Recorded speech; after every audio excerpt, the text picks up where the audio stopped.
sometimes with people we don't want to connect with, but for the most part, we have the ability to focus our attention.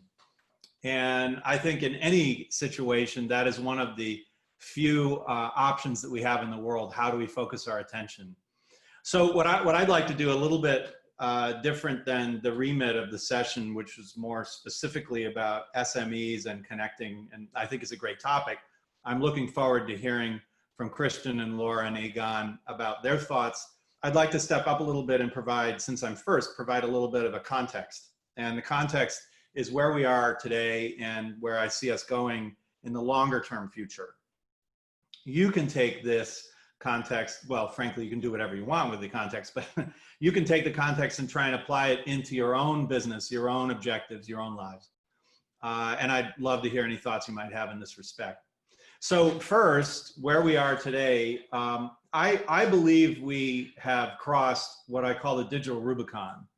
And the digital Rubicon refers to, for those of us who aren't up on our Roman history, refers to the moment when Julius Caesar led his 13th Legion across the Rubicon River. And you might recall that there had been a stricture for hundreds of years that no one is allowed to bring an army to Rome without the express invitation of the Roman Senate.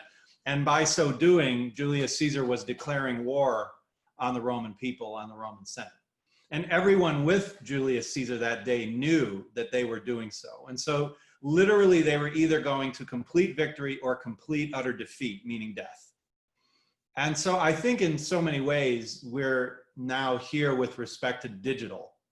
The reason I say this is twofold. Number one, coronavirus has thrown all of us into an immediate requirement to understand digital better. Now, some of us on the call today are very savvy in terms of digital technologies and practices and behaviors. And that's one of the reasons I'm here. I'm excited to learn from you.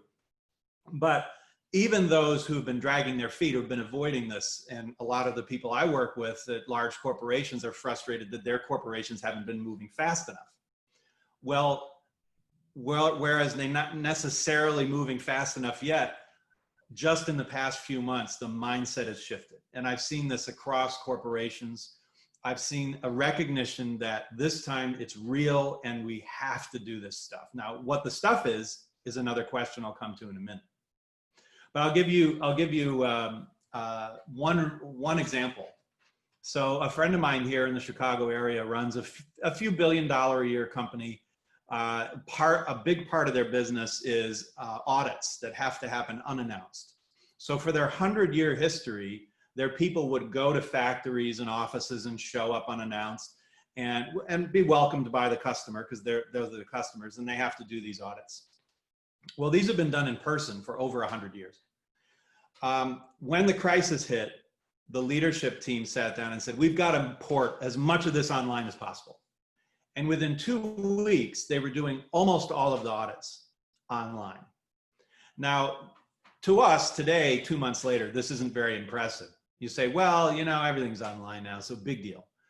But it illustrates a few points. First of all, the CEO told me, she said, you know, we've been talking about this for the past couple of years, and we do little projects here and there, but we never really got serious about it.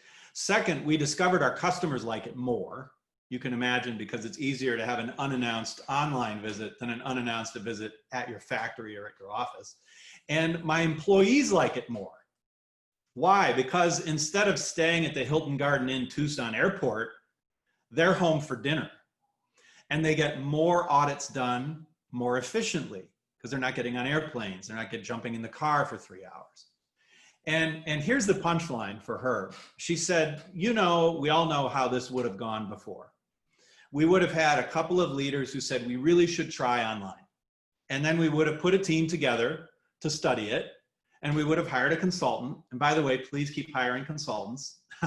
We would have hired a consultant, and they would have had a process with checkpoints. And then there would be a pilot program with a couple of customers. And then a year later, we will have discovered all the reasons why this won't work, all the reasons why we shouldn't do it. And yet here we are 2 weeks later, and it's done.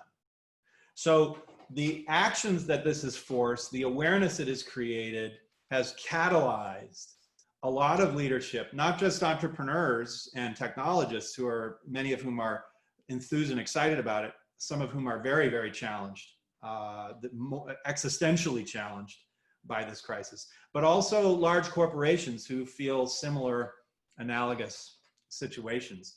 The second reason why this is happening quickly and we have crossed the digital Rubicon is 5G, the rollout of 5G telecommunications networks. And the reason I believe that this is a watershed for all of us is that, as you know, 5G radically increases the speed, it decreases latency, it destroys latency in many cases.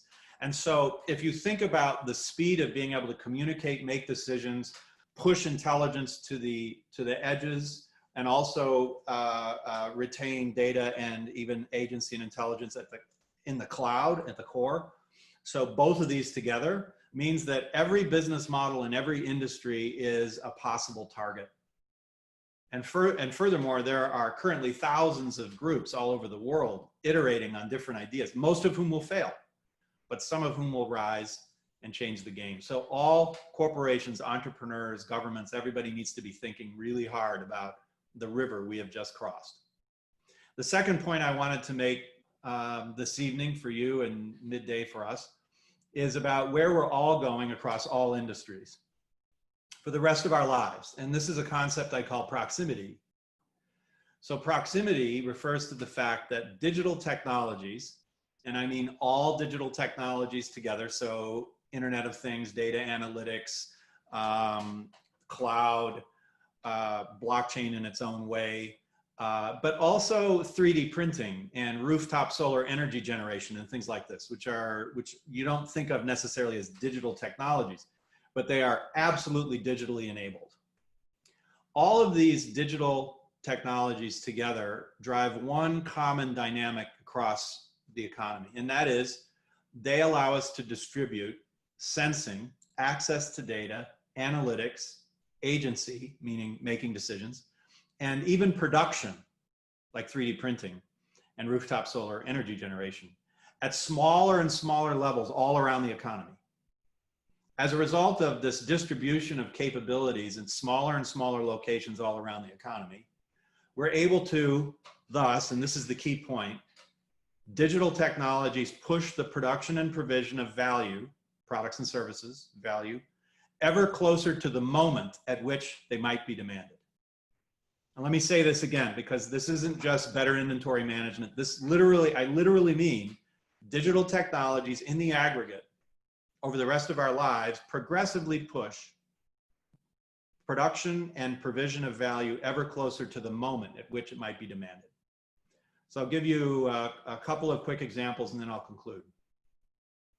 First, many of you might know that Amazon does anticipatory shipping. And they've been doing this for a few years. So what this means is they're watching your online behavior. What are you clicking on? What are you searching for? They note that you keep going back to that fishing rod that your wife told you not to buy. But they notice you keep going back to it. And by the way, there's something they call cursor hover time. We like to call it digital drooling. So that's what's going on. And Amazon sees this. And so they send that specific fishing rod to the distribution center near your house before you've ordered the product. I didn't say they send 144 fishing rods to inventory. They send that fishing rod near your house before you've ordered it. They're getting, as you might guess, a lot better at it. I'll give a second example. So it's not just about inventory management. Imagine how hard it is to buy one matching fork. It turns out it's really hard to buy one matching fork. How do we do this today? Well, somebody in Western Australia mines iron ore. They put it on a ship. They send it to Southeast China. They melt it down. They alloy it. They send it to another plant. They make 12 forks. They put them in a box into a pallet, slide it onto a ship, across the Pacific Ocean to the port of Long Beach, onto a train, into a truck, into a store, and I buy 12 matching forks. Now today, it is technologically trivial. We can't do it yet because the infrastructure does not yet exist.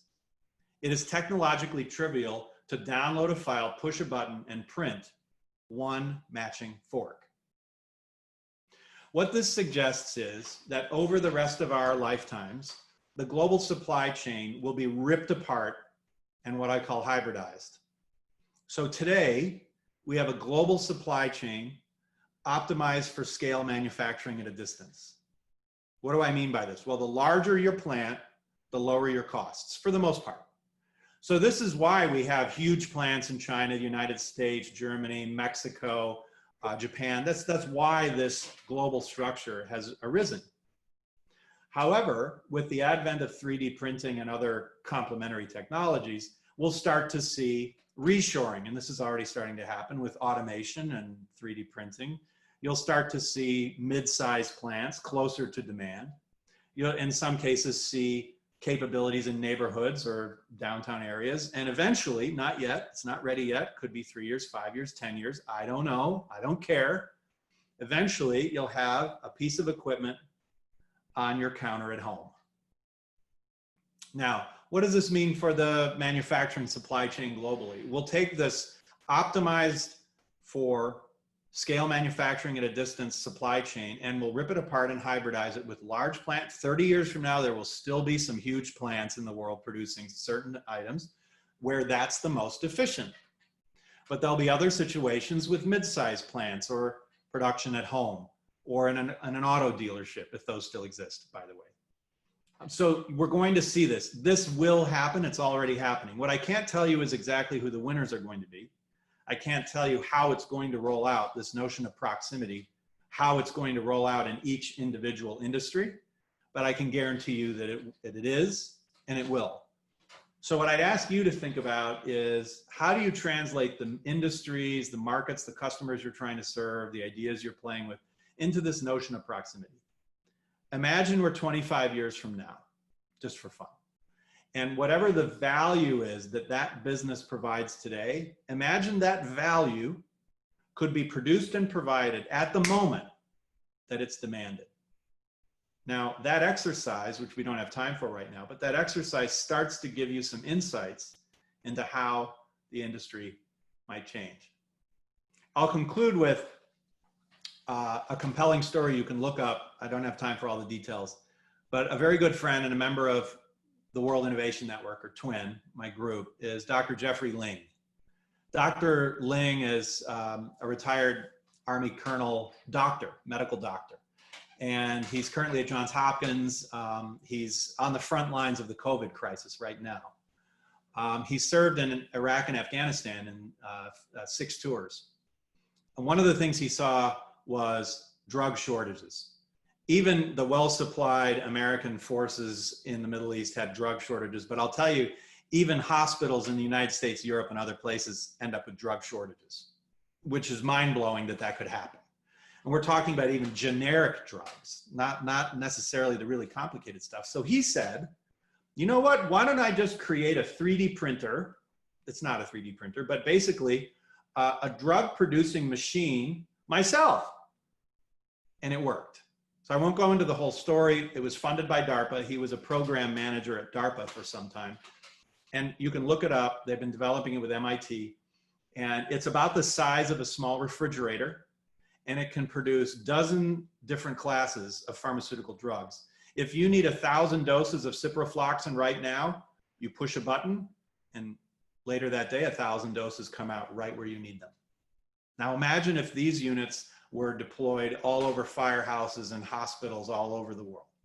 Imagine if these were deployed in developing countries where they often don't even have generic drugs available. They have to rely on the largesse of companies to hand it to them for free. What if they could build it in country on their own with simple ingredients like carbon, nitrogen? So this is where the world is going. This is the notion of proximity. And I'll conclude with a quote from my intellectual hero, William James. He said, act as if what you do matters, because it does.